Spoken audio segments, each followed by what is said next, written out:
안녕하십니까. 현대중공업의 물적 분할을 다룰 임시주주총회 하루 앞으로 다가왔습니다. 사측은 대우조선 인수를 위해 물적 분할이 반드시 필요하다는 입장이지만 노조는 주총장을 점거한 채 결사 반대를 외치고 있습니다. 울산 현장에 나가 있는 취재기자 연결해서 현장 상황 보겠습니다. 김성훈 기자, 지금 주총장 앞에 나와 있는 거죠? 네, 저는 내일 현대중공업 주주총회가 열릴 울산 동구 한마음회관 앞에 나와 있는데요. 노조는 주주총회 개최가 유력한 이곳을 점거하고 나흘째 농성을 이어가고 있습니다. 투쟁구호를 외치고 오토바이 경적을 울리고 있습니다. 대우조선과 현대차 그리고 영남권 민주노총 조합원들까지 속속 대열에 합류하고 있는데요. 노조 추산 5천여 명이 현재 이곳에 모여 있습니다. 노조는 내일 오전 10시 주주총회가 열리기 전까지 밤샘 농성을 이어가 주주총회 개최를 막겠다는 계획입니다. 노사 간의 물리적인 충돌도 예상되고 있는데 양측의 움직임은 어떻습니까? 네, 회사는 예정대로 내일 주주총회를 열겠다는 입장인데요. 노조는 여기에 맞서 내일 오전 8시부터 이곳 회관 입구를 봉쇄하고 주주들의 입장을 저지할 계획입니다. 회사는 사설경비 인력을 들여 여기에 대응하고 있습니다. 농성장 주변에는 경찰 4천여 명이 배치돼 있습니다. 이런 가운데 법원이 오늘 노조가 무단 점거 중인 이곳을 사측에 넘겨주라는 취지의 가처분 신청을 받아들였습니다. 경찰력 이동원될 수 있는 근거가 생긴 겁니다. 이에 따라 노조와 회사 경비 인력 그리고 경찰 간 물리적 충돌 우려가 커지고 있습니다. 밤이 가까워지면서 이런 충돌 긴장감은 절정을 향해 가고 있습니다. 지금까지 울산 현대중공업에서 SBS CNBC 김성훈입니다. 보신 것처럼 현대중공업의 임시주주총회장 앞은 그야말로 일촉즉발의 상황입니다. 극단적인 상황을 막아야 하는 정부와 사측의 움직임 어떤지 현장 또 연결해서 알아보겠습니다. 권세욱 기자. 네. 네, 주총은 예정대로 진행이 됩니까? 현대중공업은 내일 10시에 이곳 한마음회관에서 주총을 열 예정입니다. 노조는 막겠다는 입장이고 사측은 열겠다는 입장이어서 현재로서는 충돌을 피하기 어려워 보입니다. 점거를 풀라는 취지로 법원이 판단한 만큼 법원 집행관이 집행에 나설 경우 경찰력 투입과 물리적 충돌이 우려되는 상황입니다. 주총 장소가 농성장이 아니라 다른 곳으로 변경될 가능성은 없습니까? 일각에서는 주총장 변경 가능성도 제기됩니다. 사측이 주주들에게 변경 사실을 알리고 주주들이 이동할 수 있도록 조치한다면 주총 효력이 인정된다는 취지의 대법원 판례가 있기 때문입니다. 다만 이는 울산시 안에서만 가능한 조치입니다. 이 가능성에 대비해 노조는 또 다른 예상 장소인 울산대 앞 등에 집회 신고를 하며 대응에 나섰습니다. 노사가 이 극한 상황을 맞이하기 전에 절충점을 찾을 가능성은 없을까요? 물적 분할 뒤 본사의 서울 이전 계획에 항의해 삭발을 한 송철호 울산시장이 오늘 대화를 촉구하고 나섰습니다. 송 시장은 현대중공업의 법인 분할 자체는 반대하지 않는다는 입장과 함께 충분한 대화와 사회적 합의를 강조했습니다. 이 때문에 일각에서는 주총 연기, 중간 지주회사 본사의 울산 존치를 매개로 노사가 대화와 타협을 할 여지가 있는 것이 아니냐는 관측도 나오고 있습니다. 울산 현대중공업에서 SBS CNBC 권세욱입니다. 네, 이번에는 법인 분할을 둘러싼 핵심 쟁점은 뭔지, 또 만약에 분할이 무산된다면 우리나라 조선업의 미래는 어떻게 되는 것인지 취재기자와 좀 더 자세히 짚어보겠습니다. 안지혜 기자 나와 있습니다. 자, 안 기자. 먼저 물적 분할이 문제가 되고 있는 이유는 뭡니까? 네, 물적 분할 뒤에 현대중공업은 중간 지주사인 한국조선해양과 자회사인 신설현대중공업으로 나뉘게 됩니다. 예. 노조가 문제를 삼는 건 부채 비율인데요. 지금 화면을 보시면 분할 후에 두 회사는 각각 2.3%, 97.7%로 부채를 나눠 갖게 됩니다. 부채가 신설현대중공업에 몰리기 때문에 경영 위기가 오면 먼저 구조조정 대상이 될 거라는 게 노조의 걱정입니다. 하지만 회사 쪽 얘기는 다른데요. 이 부채의 대부분이 선수금이나 충당 부채라서 부채가 곧 같은 말로 갚아야 할 빚으로 보기는 어렵고 또 혹시나 문제가 생겨도 한국조선해양이 연대 책임을 지기 때문에 문제가 없다는 겁니다. 그러니까 결국 상황을 좀 정리를 해보면 회사는 구조조정을 걱정할 필요가 없다 이렇게 이야기를 하고 있는데 노조는 믿지 못하겠다 이런 얘기인 거군요. 맞습니다. 현대중공업은 상황이 이렇게까지 이르자 최근 담화문을 통해서 두 공동대표가 단체 협약 승계와 또 고용 안정을 약속한다라고 확언을 하기까지 했는데 하지만 노조는 분할 계약서에 그러면 이 내용을 명시하라라고 요구를 하고 있습니다. 일각에서는 지역 노동계와 또 상급단체 등의 여러 이해관계가 얽혀서 합리적인 선택이 아니라 점점 생사의 대결로 격화됐다라는 분석도 나오고 있습니다.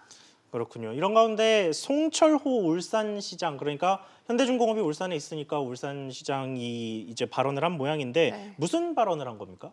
네, 송철호 울산시장은 이 물적 분할로 새로 탄생하는 한국조선해양의 본사를 서울로 두는데 반대하면서 최근에 삭발을 하기도 했는데요. 예. 그런데 오늘 이 송 시장이 물적 분할 자체에 반대하는 건 아니다. 다만 사회적 합의를 위한 대화가 필요하다라면서 관련 발언을 했습니다.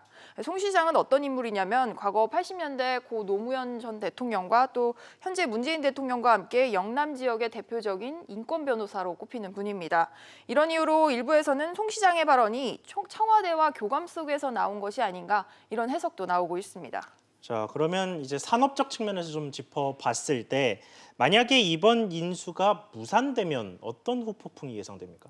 이렇게 이제 추진이 되는 게 지금 세계 조선업 경기가 좀 침체해서 더디게 회복을 하고 있는데요. 예. 이렇게 생존을 위한 국내 조선 3사 간 저가 수주 경쟁이 지금도 이제 계속되고 있는 상황입니다. 때문에 글로벌 빅2 조선사인 현대중공업과 대우조선이 이렇게 합치면 인수를 해야 이런 악순환의 고리를 끊을 수 있다는 전망이 나오고 있는 겁니다. 또 이렇게 합치면 규모의 경제로 인해서 기자재를 대량 구매하거나 지금 저가 수주를 끊고 제값 수주를 받는데도 유리하다라는 분석이 나옵니다.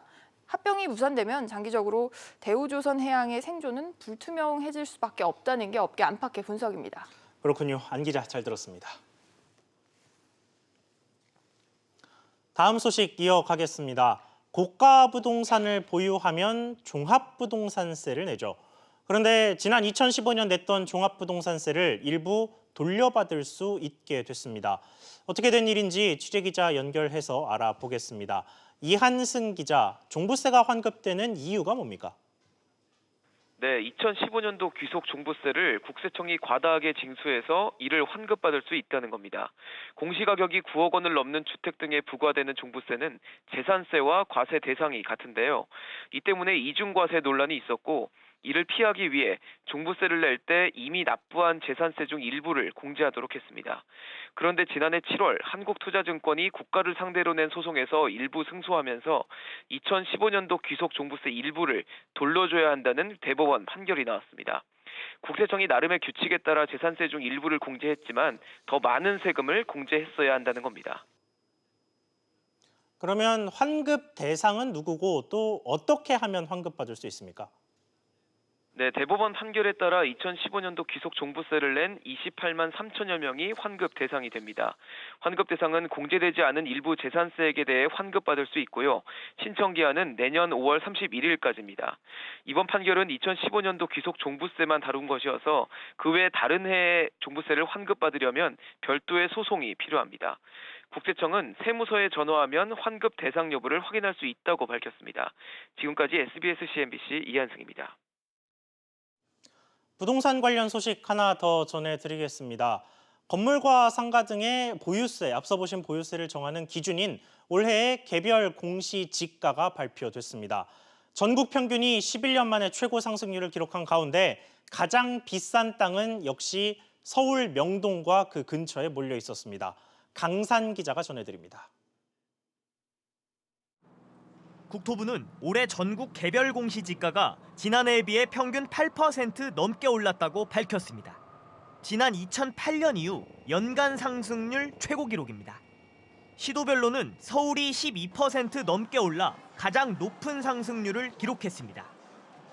지역별로 보면 서울 중구가 20%로 가장 많이 올랐고 강남과 영등포, 서초, 성동구가 뒤를 이었습니다. 중구 명동의 네이처 리퍼블릭 부지는 제곱미터당 1억 8,300만 원으로 16년 연속 전국 최고 땅값을 기록했습니다. 나머지 상위 2위부터 10위까지도 모두 서울 충무로와 명동 인근 상가 땅들이 차지했습니다. 지난 2월 발표된 표준지 공시지가 상승률에 비해 개별 공시지가는 1.5%포인트 낮아졌습니다. 대규모 상업용지라든가 업무용 토지 같은 비교적 개별성이 강하고 거래가 드문 이런 토지에 대해서는 형평성 제고 차원에서 저희가 현실화를 좀 높였기 때문에 표준지가 상승률이 개별지에 비해서 높은 걸로. 개별 공시지가 열람은 내일부터 오는 7월 1일까지 한 달간 진행되고 이 기간에 이의 신청도 할 수 있습니다. SBS CNBC 강산입니다. 인터넷으로 신용카드를 발급받은 소비자들에게 약관 변경을 제대로 알리지 않은 카드사의 행동이 문제가 있다는 대법원 판단이 처음 나왔습니다. 이번 소송으로 축소된 혜택을 돌려받게 된 건 한 카드에만 해당되는 일이어서 비슷한 소송이 줄지어 제기될 가능성이 높습니다. 취재기자 연결해 보겠습니다. 김환진 기자. 네, 김한진입니다. 네, 대법원 판결 이야기 나누기 전에 문제의 상황이 뭐였는지부터 짚어보죠. 네, A씨는 2012년 10월 인터넷에서 외환 크로스마일 스페셜 에디션이라는 신용카드를 만들었습니다. 연회비가 10만 원인 이 카드는 1,500원을 결제할 때마다 2마일의 항공사 마일리지를 주는 카드였는데요. 하나카드는 이듬해 9월부터 1,500원당 1.8마일로 혜택을 줄였습니다. 이에 A씨가 하나카드 측이 약정과 약관에 대한 설명 의무를 어겼다며 소송을 제기했고요. 하나카드는 A씨처럼 스스로 정보를 습득해 홈페이지에서 가입 계약을 체결한 경우엔 약관 설명 의무가 면제된다며 맞섰습니다. 그런데 대법원이 A씨의 손을 들어줬다는 얘기군요. 네, 대법원은 A씨가 하나카드를 상대로 낸 마일리지 청구 소송 상고심에서 원고 승소로 판결한 원심을 확정했습니다. 비대면 거래라는 이유만으로 약관의 중요 내용을 설명할 의무가 면제된다고 볼 수는 없다고 판결한 원심을 받아들인 겁니다. 대법원 재판부는 약관 내용이 금융감독업 규정과 같더라도 법규가 아닌 행정규칙에 불과해 대외적 구속력을 갖지 못한다면 설명 의무가 면제되지 않는다고 설명했습니다. 그렇다면 보상은 어떻게 이루어집니까? 또 다른 카드사들도 영업을 비슷하게 했을 텐데 이건 또 어떻게 되나요? 네, 하나카드 측은 그동안 부가 서비스를 축소한 시점부터 지급하지 않았던 마일리지를 A씨에게 보상할 것으로 알려졌습니다. 그런데 카드 업계는 그동안 부가 서비스 혜택을 줄인 카드사를 대상으로 비슷한 소송이 잇따르지 않겠냐며 전전긍긍하고 있습니다. 일각에선 지난 2011년부터 2012년 카드사들이 부가 서비스 축소를 많이 했는데 이번 대법원 판결로 소비자들이 부가 서비스가 축소될 수 있다는 설명을 제대로 듣지 못했다며 집단 소송에 나설 수 있다는 관측도 나옵니다. 최근 카드 업계는 수익성을 이유로 각종 카드 부가 서비스를 축소하고 있는데 이 역시도 제동이 걸릴 가능성이 높다는 지적입니다. 지금까지 SBS CNBC 김한진입니다. 지금 보시는 이 화면은 지난해 9월 국내 한 대형 이동통신사의 5G 오픈랩 개소식 장면입니다. 오픈랩은 다양한 예비 창업자와 스타트업 그리고 연구진들을 모아서 필요한 장비를 회사가 제공을 하고 그 개발의 성과를 공유하는 모델인데요. 그러다 보니 오픈랩 개소식은 업계, 정부 관계자, 언론 등 최대한 많은 사람들을 초대해서 널리 이 오픈랩의 존재를 알리는 데에 초점이 맞춰져 있습니다. 말 그대로 오픈된 행사죠. 그런데 오늘 열린 이 화웨이의 첫 5G 오픈랩은 조금 달랐습니다. 해외 글로벌 기업이 국내에 오픈랩을 연다고 해서 처음에는 관심이 크게 쏠렸는데 정작 행사는 비공개로 진행됐고 기자들은 행사가 열리는 이 건물 안에도 들어가지 못했습니다. 게다가 개소식에 초청된 국내 이동통신사 임원과 정부 관계자는 모두 참석하지 않은 것으로 전해졌습니다. 왜 널리 알려져야 할 행사가 이렇게 진행됐을까요? 화웨이 관계자는 함께 일하는 국내 중소 파트너사들에게 피해가 가지 않게 행사를 비공개로 진행하게 됐다고 밝혔습니다. 피해를 막기 위해서였다는 건 최근 미중 무역 분쟁의 중심에 있는 화웨이의 상황과 무관하지 않을 겁니다. 미국의 압박과 중국의 보복 가능성, 우리 기업들은 이 중간에서 눈치를 볼 수밖에 없는데 화웨이가 이런 사정을 배려한 셈입니다. 그렇다면 화웨이는 왜 개소식을 연기하지 않고 예정된 날짜에 이렇게 비공개로 강행하게 됐을까요? 미국과의 갈등 속에서도 5G 시장을 놓치지 않겠다는 강한 의지의 표출이라는 해석이 설득력 있게 들립니다. 위기를 기회로 바꾸려는 화웨이. 일단 오늘 비공개 전략은 그 자체로도 관심을 끄는 데는 성공한 것 같습니다. 앵커 리포트였습니다.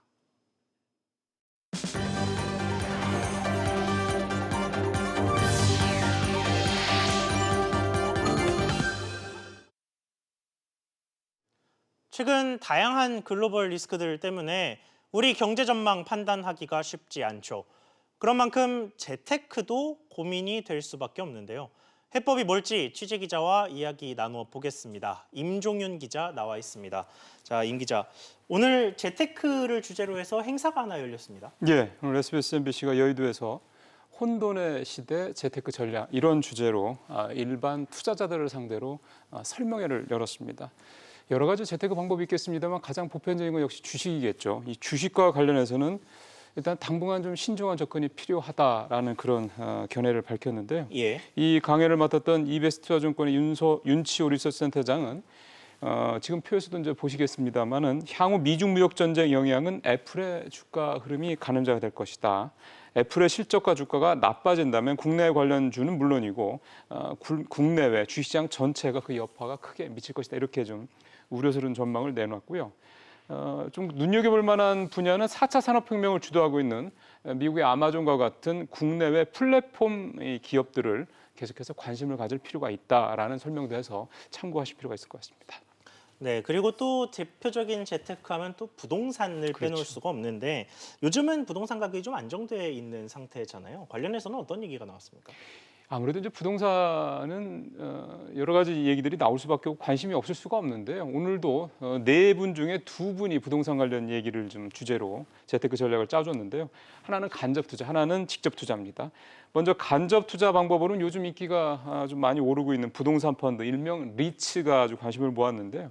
리츠는 좀 설명을 드리면 건물을 유동화해서 이걸로 투자자를 모집한 다음 일정 기간 동안 배당금을 지급하고 그 건물이 나중에 가치가 올라서 매각할 경우 그 오른 가치만큼의 이익을 나눠가는 투자 방식인데 지난해만 보더라도 수익률이 굉장히 좋았습니다.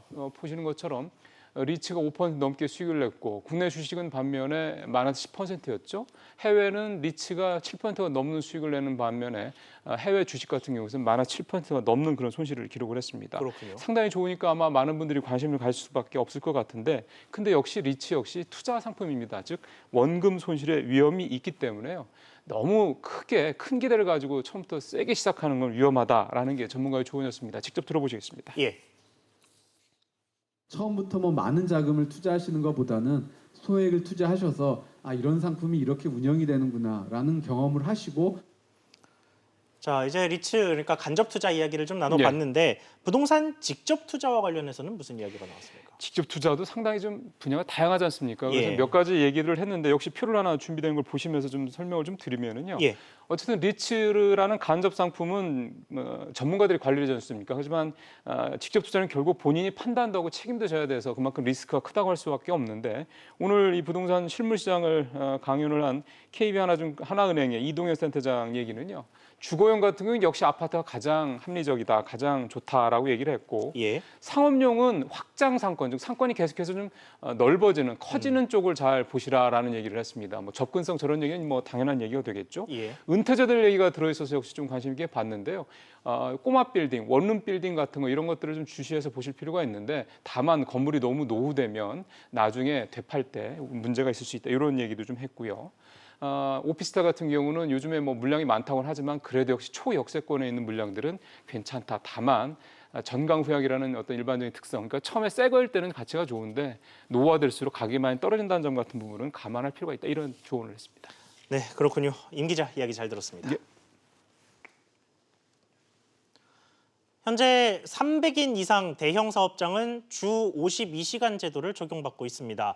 이게 제대로 작동되고 있는지 알아봤더니 야근이 많았던 제조업종들 위주로 초과 근로시간이 확 줄어들었습니다.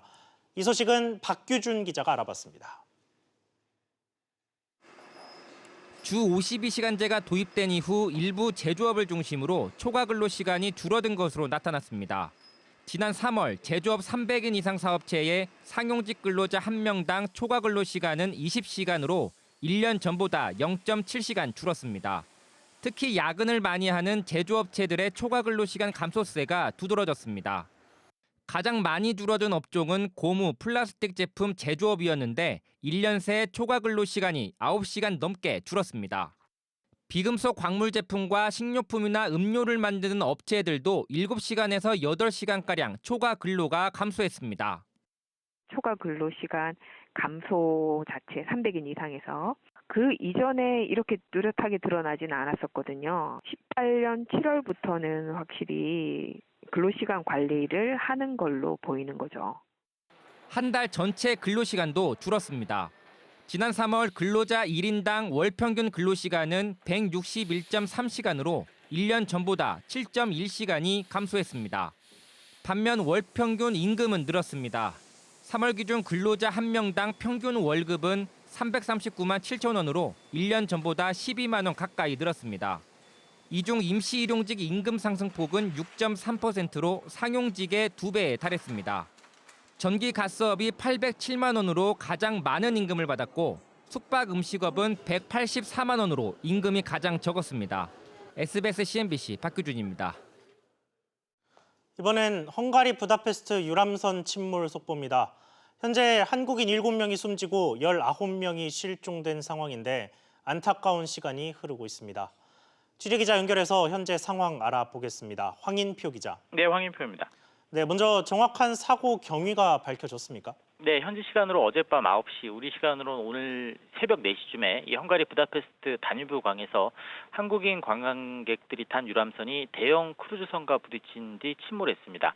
야경 투어를 마치고 이 정박을 위해 감속 운행을 하는 중에 갑자기 대형 크루즈선이 유람선 뒷면에 추돌하면서 사고가 발생했다는 게 현지 경찰의 조사 결과입니다.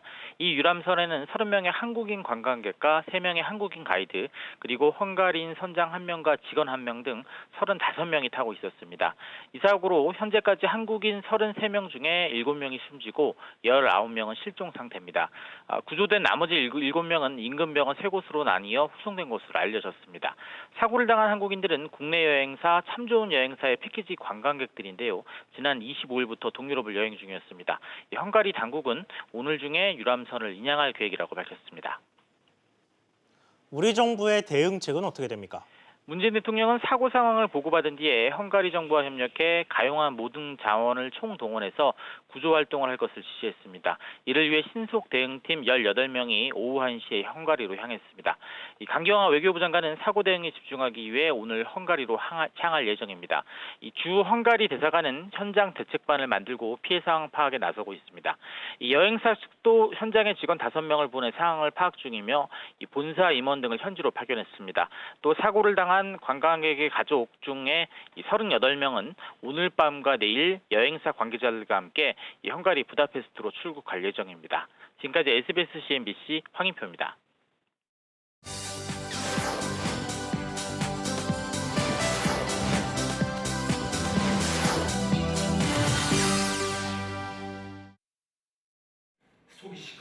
베니스의 상인인 안토니오는 고리대금업자인 샤일록에게 3,000더컷의 큰 돈을 빌리게 되는데 샤일록은 가혹한 조건을 내겁니다.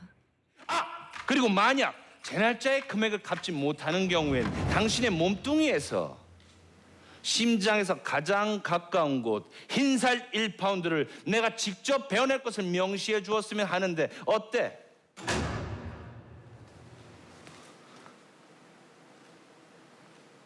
좋아. 그 증서엔 날인하지. 결국 안토니오는 돈을 갚지 못하게 되고 약속을 지키라고 요구하는 샤일록과 재판정에 서게 됩니다. 증서대로 1파운드를 베라. 단 피를 한 방울이라도 흘리게 하면 너의 토지와 재산은 베니스의 법률에 따라 국고로 몰수당한다. 뮤지컬 베니스의 상인은 탐욕의 상징인 샤일록의 내면을 들여다보며 우리 시대의 샤일록은 어떤 인물인가라는 질문을 던집니다. 박근영 연출가와 김성수 음악감독, 홍유선 안무가 등 탄탄한 제작진이 뭉쳐 더욱 관심을 모으고 있습니다. 유리구두 대신 반짝반짝 빛나는 맨발의 신데렐라가 찾아옵니다. 세계 정상급 발레단인 모나코 몬테카를로 발레단이 신데렐라로 14년 만에 우리 관객과 만납니다. 유리구두와 호박마차, 계모와 언니들이 없는 고정관념을 깬 내용으로 동화와는 색다른 매력을 느낄 수 있습니다. 대학로에서 17년 동안 실험적 연극의 전초기지 역할을 해온 소극장 정미소. 쌀을 찌어내듯 예술의 향기를 피워내자는 뜻을 담아 배우 윤석화 씨가 낡은 목욕탕 건물을 고쳐 만든 무대입니다. 하지만 계속되는 경영난으로 결국 문을 닫게 됐습니다. 그리고 정미소에서는 역시 후배들에게 뭔가 조금이라도 길이 되어 주었다. 젊은 친구들이 정말 이곳에서 작품 잘 만들어낼 때가 제일 보람이 있었습니다. 윤석화 씨는 1992년 초연하고 내년 영국 런던에서 선보일 모노드라마 딸에게 보내는 편지를 정미소와의 작별 무대로 준비하고 있습니다. SBS CNBC 윤선영입니다. 기업의 사회적 책임과 역할에 대한 소비자들의 관심이 높아지면서 사회공헌 활동은 이제 선택이 아닌 필수가 됐죠. 특히 지역사회와의 상생은 매우 중요한 과제 가운데 하나인데요. 최근 봄 가뭄으로 피해를 보고 있는 농가와 물을 나눠 쓰는 주류 회사가 있어 소개해드립니다. 조슬기 기자입니다. 경기도 이천의 한 맥주 생산 공장입니다. 정차된 대형 트럭에 물이 가득 채워지고 있습니다. 맥주 제조에 사용할 물이지만 요즘은 지역 농가에 공급되고 있습니다. 때이른 가뭄과 고온으로 말라버린 농가밭에 물을 뿌리기 위해서입니다. 본격적인 영농철을 맞아 모내기 등으로 바쁜 시기인 만큼 때 맞춰서 공급되는 물은 지역 농민들에게 큰 힘이 됩니다. 가뭄 때문에 우리 농가에서 많은 걱정을 하고 있는데 그 대한민국의 최고의 쌀, 이천쌀 만드는데 도움이 돼서 감사드리겠습니다. 고맙습니다. 한 해 농사를 결정짓는 중요한 시기인 만큼 인근에 생산 시설을 둔 맥주회사와 협력사가 지자체와 힘을 합친 겁니다. 이천 지역의 향토 기업인 오비맥주와 잉그리디언 코리아가 함께 이천시와 손잡고 가뭄 피해로부터 벗어날 수 있도록 긴급 농업용수를 공급하기로 했습니다. 이달 중순 20톤가량의 첫 농업용수 공급을 시작으로 갈수기인 6월 중순까지 800톤가량이 순차 지원됩니다.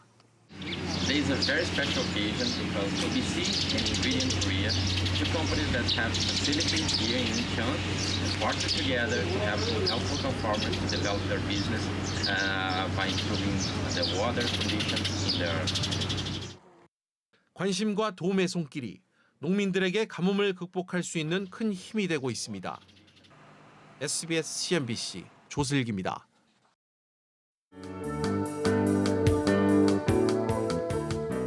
안녕하세요. K웨더 라이프스타일 예보 김단비입니다. 오늘 서울은 낮 동안 초여름처럼 더웠는데요. 내일은 오늘보다는 기온이 내려가겠습니다. 서울의 낮 기온 24도, 대전과 전주 23도, 대구는 26도, 강릉은 28도가 예상되는데요. 10도 이상 크게 벌어지는 일교차에는 계속해서 유의하셔야겠습니다. 한편 현재 강원 영동에는 건조경보가 발효 중입니다. 여기에 내일 아침까지 초속 8에서 14m의 강한 바람이 불겠는데요.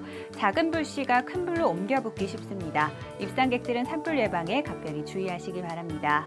중부지방 서울의 아침 기온 16도, 춘천과 대전 14도가 예상되고요. 낮 기온은 20도를 웃돌겠습니다. 동해안 속초와 강릉은 아침 기온 21도에서 시작해 한낮에는 27에서 28도까지 기온이 오르겠습니다. 남부지방 제주도는 아침까지 비가 내리는 가운데 낮 기온 23도가 예상되고요. 대구는 한낮에 26도까지 오르며 다소 덥겠습니다.